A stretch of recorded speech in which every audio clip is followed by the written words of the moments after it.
All right, next problem. 7 and 8. Let's see. Number 7, same first step. Write everything in terms of sine and cosine. So you're going to have sine of x over cosine of x times sine of x. I'm going to write that over 1 plus cosine x over 1 because you're going to be adding fractions in a minute. Our next step, bring those together. Sine squared x over cosine x plus cosine x over 1. Now this one, my least common denominator between the two is cosine x. So I'm going to multiply this side by cosine x over cosine x. And the next step, you're going to have sine squared x. Okay, that was bad. Over cosine x plus cosine squared x over cosine x. I got a text. No texting, doing math. All right.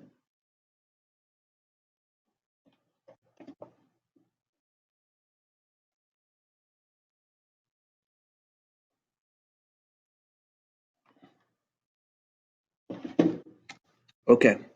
Next, there should be an obvious identity there again, but I'm gonna write this one out. The next step plus cosine squared x all over cosine x, and you should see the identity. It's 1. So now you got 1 over cosine x, and 1 over cosine x is secant x. Done. That's it. All right. This one, we did this one in class. We did most of these in class. Sine squared x plus cosine squared x, that's going to be 1 plus cotangent squared x all over 1 plus tangent squared x. And you should see some identities there.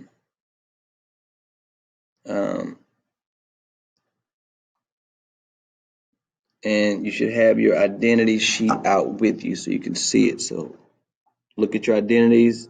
Bam, you should see it. So 1 plus cotangent squared x is cosecant squared x. And the other one is secant. See, I had to make sure and double check and look at my identities. And then now I'm going to rewrite cosecant. All this in terms of sine and cosine. So it's going to be 1 over sine squared x divided by 1 over cosine squared x. I just wrote it sideways. And now keep change flip. 1 over sine squared x times cosine squared x over 1. And now I'm there with my arrows here, working on my arrows in that space. So now you're going to have cosine squared x because you're multiplying over sine squared x. And this is cotangent squared x. Done. Hope you got that. And I'm going to just do 7, 8, and 9 here as well. So clear that. Remember the pause button. All right. Let's see. Let's move down.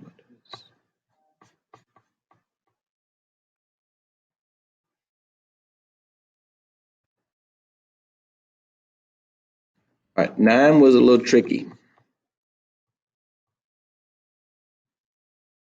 And this one we didn't do before, this exact one, but same concept.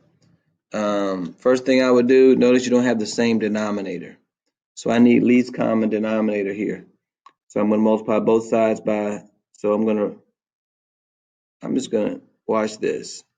I'm going to multiply this side by cosine x, this side over here by sine x. That's my first step. So in the numerator, you got a lot of distributing here. And it should be cosine x over cosine x. And this is sine x over sine x, because you're technically multiplying by 1. So that doesn't change the expression. All right, so in the numerator, we're going to have cosine x sine x. You see that? Distributing. Minus cosine squared x all over sine x cosine x. And if you don't see that, just think of this as putting parentheses around it when you're distributing. Cosine, sine, and cosine squared. All right? Plus, same over here. Think of that as putting parentheses. So you're going to have cosine x sine x minus sine squared x all over sine x cosine x. And then you got a lot in your numerator that you need to combine. So notice this. I got one cosine sine, another one cosine sine. You're going to add those. And let's go in this direction. That's going to give you 2 cosine x sine x minus cosine squared x minus sine squared x all over this denominator. Sine x cosine x. Hopefully everybody see that. All right. And let's see, what do we do next? I think I factored out a -1. And I did that so that this negative, that'll turn into 1. Hopefully that made sense. And then I'm going to break it up. And then you can, because you'll be able to cancel some stuff off there. So I'm going to factor out -1 first.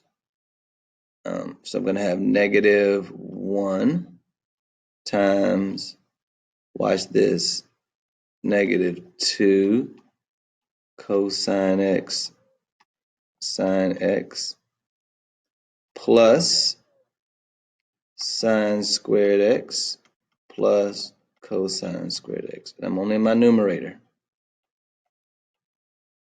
If you notice, when you do that, this sine squared x plus cosine squared x, that's going to be 1.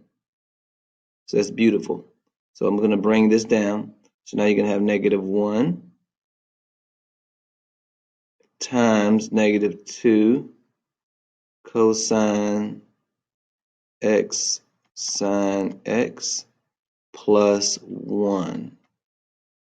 All of that over sine x cosine x. Okay, let's change colors.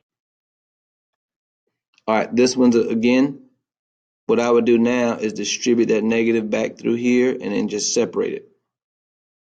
So that's going to make that +2 this, and then -1 this, and then I'm going to separate it. So I'm going to have 2 sine x cosine x over sine x cosine x minus 1 over sine x cosine x. And remember, if it's going fast, hit that pause button, take your time, go through it, because this one is a little tricky. So now that I've done that, your sine x cosine x over here, it cancels. It's beautiful. So now I have, going this direction, I have 2 minus 1 over sine x cosine x. And if you see 1 over sine is cosecant. 1 over cosine is secant. You're there. That's your answer. So 2 minus secant x cosecant x. Again, that one was long. So that was new though. It was new because we didn't do that exact problem, but the concepts are all there. All right. So that was 7, 8, and 9.